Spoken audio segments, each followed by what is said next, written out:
जो भी श्रद्धालु 2024 में केदारनाथ धाम की यात्रा पर आना चाहते हैं उन सभी से कहना चाहता हूं कि अभी आप लोग प्लीज यात्रा पर बिल्कुल भी मत आइए, क्योंकि केदारनाथ धाम में बहुत ही ज्यादा भीड़ हो चुकी है।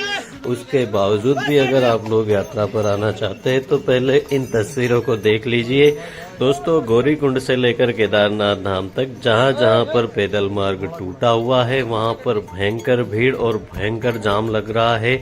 और दोस्तों, यह जाम पहले जैसा नहीं है। पहले भी जाम लगते थे जब यात्रा शुरू होती थी, जब यात्रा पीक पर होती थी।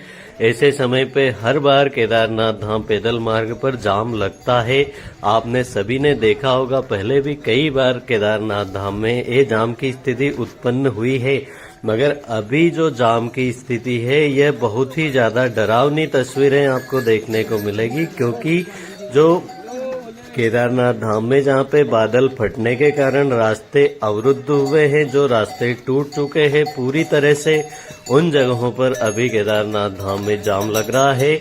और यह जो जाम लग रहा है दोस्तों, इसमें इस प्रकार की स्थिति है कि यात्रियों को पैर रखने तक की, खड़े रहने की भी जगह नहीं मिल पा रही है। और ऊपर से दोस्तों जो यात्री है वो नीचे जाने की जल्दी में है, नीचे वाले यात्री ऊपर जाने की जल्दी में है। और ऐसे में दोस्तों जो रास्ते हैं उनमें सिर्फ सिंगल पर्सन निकल जाए, उस प्रकार से फिर से जो रास्ते टूटे थे उनका निर्माण किया गया है। मगर अभी जो यात्रा चल रही है उस पे घोड़े, पिट्ठू, पालकी और यात्री, पैदल यात्री सभी एक साथ चल रहे हैं। और आप देखिए दोस्तों, यहाँ पर नीचे भी यात्री चल रहे हैं और जो ऊपर है ऊपर की तरफ भी यात्री गुजर रहे हैं। तो ऐसे में अगर किसी यात्री का पैर किसी पत्थर पे गिरता है और उसके पैर से अगर कोई पत्थर फिसलता है तो नीचे जो खड़ी हजारों की भीड़ है उनके ऊपर वो पत्थर जाएगा और ऐसे में भगदड़ मचने की स्थिति का निर्माण हो सकता है। तो आप लोग पहले इन तस्वीरों को देख लीजिए, उसके बाद में केदारनाथ धाम की यात्रा की प्लानिंग करिए। दोस्तों, जब आपदा आई थी 31 अगस्त के दिन, उसके बाद से दोस्तों लगातार ही रास्तों को निर्माण का कार्य चल रहा है। आज दोस्तों करीब 40 दिन से भी ऊपर हो गए हैं, 41 दिन हो गए हैं आज 11 सितंबर है। और अभी दोस्तों केदारनाथ धाम की यात्रा बची है, करीब 52 दिन और यात्रा चलने वाली है। तो इन 52 दिनों में रास्तों का निर्माण अगर पूरी तरह से हो जाता है तो आप लोग यात्रा कर सकते हैं। मगर ऐसा लगता नहीं दोस्तों, सिर्फ 50-52 दिनों की यात्रा में अब प्रशासन इतना जोखिम लेगा कि इतनी भीड़ के होते हुए फिर से रास्ते का निर्माण करेगा। प्रशासन द्वारा जो रास्तों का निर्माण कर दिया गया है वैकल्पिक रूप से उसी रोड पे दोस्तों अब यात्रा चलेगी। और अब जो यात्री दोस्तों केदारनाथ धाम की यात्रा पर आएंगे उन्हें कुछ इस प्रकार का जाम देखने को मिलेगा। अभी तो दोस्तों जो शासन है उसके द्वारा पूरी तरह से यात्रा को सुचारू रूप से चालू करने का अनाउंसमेंट भी नहीं किया गया है। उसके बावजूद भी इतनी भीड़ केदारनाथ धाम के पैदल मार्ग पे देखने को मिल रही है। जब प्रशासन पूरी तरह से अपनी जिम्मेदारी से यात्रा को शुरू करेगा तो आप सोच लीजिए कि केदारनाथ धाम के पैदल मार्ग पर आपको कितनी ज्यादा भीड़ देखने को मिलेगी। अभी केदारनाथ धाम में जैसे रास्ते टूट जाते हैं, बारिश होती है, जिसके कारण जो यात्रा है उसे 1-2 दिन के लिए स्थगित करना पड़ता है। उसके बाद जैसे ही यात्रा शुरू होती है अचानक से भारी भीड़ केदारनाथ धाम में उमड़ पड़ती है। जो यात्री सोनप्रयाग गौरीकुंड में रुके हुए रहते हैं वह सभी यात्री एकदम से केदारनाथ धाम की यात्रा पर निकल जाते हैं, जिसके कारण यह भारी जाम केदारनाथ धाम में देखने को मिल रहा है। और बात करें मौसम की तो दोस्तों केदारनाथ धाम का मौसम भी लगातार ही बिगड़ा हुआ है। बात करें कल 10 सितंबर के दिन किस प्रकार का मौसम पूरी केदारनाथ धाम में रहा, तो दोस्तों कल करीब 2-3 घंटे तक बीच में रुक कर भारी बारिश केदारनाथ धाम में रामबाड़ा, लिंचोली, छानी कैंप सब जगहों पर, सोनप्रयाग, गौरीकुंड, गुप्त काशी तक दोस्तों हर जगहों पर बारिश कुछ घंटों के लिए होती है। उसके बाद में धूप भी निकलती है। बाकी दिन में ज्यादातर बादल छाए हुए रहते हैं, छांव रहती है।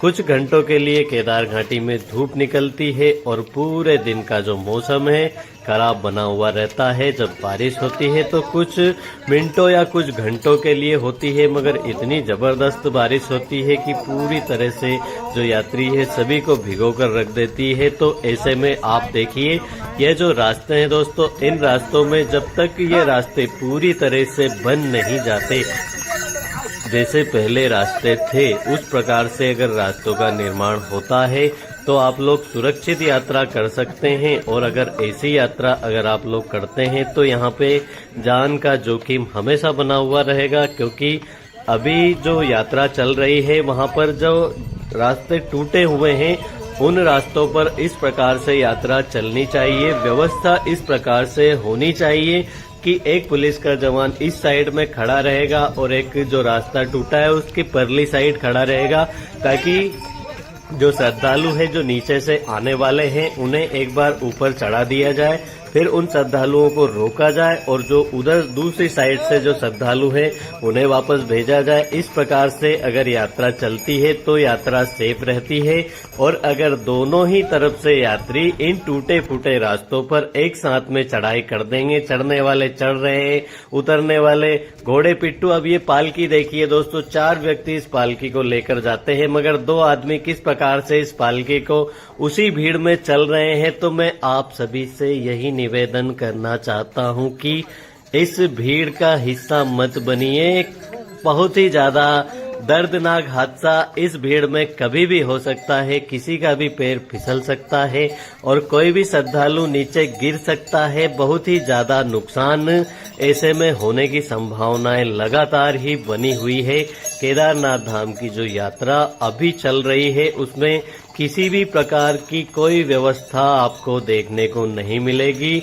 आपका मार्गदर्शन करने वाला कोई भी यहाँ पे नहीं बैठा है। रास्ते करीब 10 जगहों से टूटे हुए हैं दोस्तों। मैंने आपको सिर्फ 3 जगह ही ये जो रास्ते टूटे हैं उनकी तस्वीरें अभी तक दिखाई है, मगर ये जो तस्वीरें हैं इतनी ज्यादा डरावनी है कि यहाँ से जब यात्री गुजरते हैं बारिश भी होती है और ऊपर से जो बोल्डर पत्थर आने का खतरा तो वैसे ही बना हुआ रहता है। और उसके बाद में जब भीड़ भारी हो जाती है, बहुत ही ज्यादा संख्या में जो श्रद्धालु है वह हो जाते हैं, तो ऐसे में किसी का भी पैर फिसलने का, पत्थर गिरने का और नीचे खाई में गिरने का खतरा हमेशा बना हुआ रहता है। तो ऐसी यात्रा आप लोग बिल्कुल भी न करें।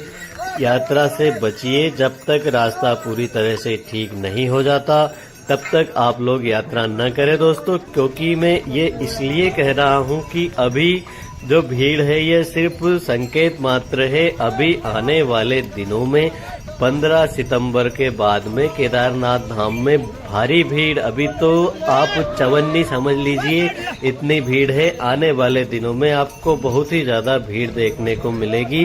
तो ऐसे में जब अभी ही पूरी प्रॉपर व्यवस्था रास्ते को लेकर नहीं है तो आने वाले दिनों में उस भारी भीड़ को कैसे कंट्रोल किया जाएगा आप खुद सोच सकते हैं। क्योंकि अब दोस्तों मौसम धीरे धीरे करके पहले की तुलना में अच्छा हो रहा है, पहले की तुलना में मौसम साफ हो रहा है और आने वाले दिनों में और भी ज्यादा मौसम साफ हो जाएगा।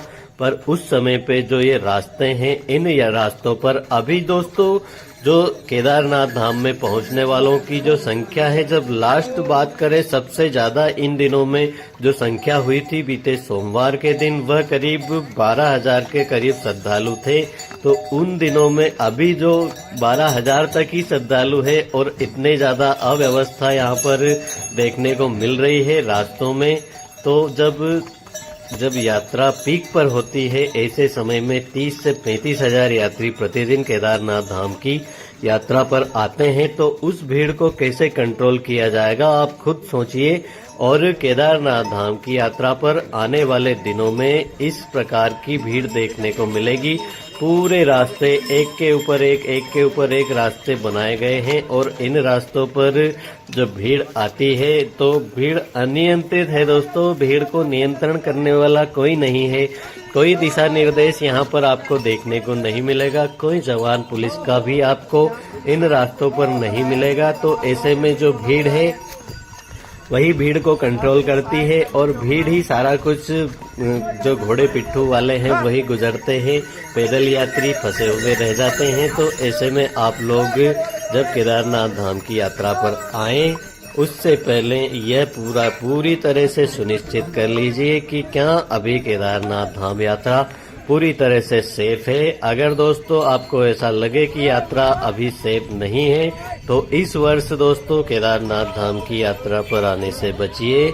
अगले वर्ष फिर बाबा केदार के कपाट खुलेंगे, उसके बाद में आप लोग यात्रा करिए, क्योंकि अभी केदारनाथ धाम की यात्रा पर मुझे बहुत ही ज्यादा खतरा दिखाई दे रहा है। इसलिए आप सभी लोगों को पहले से सूचित करना चाहता हूं। बाकी आप लोगों की मर्जी है, यात्रा खुली हुई है, आप कभी भी केदारनाथ धाम की यात्रा कर सकते हैं। मगर फिर भी आप लोग यात्रा करें तो सावधानी से यात्रा करिए, सुरक्षित यात्रा करिए। जय बाबा केदार।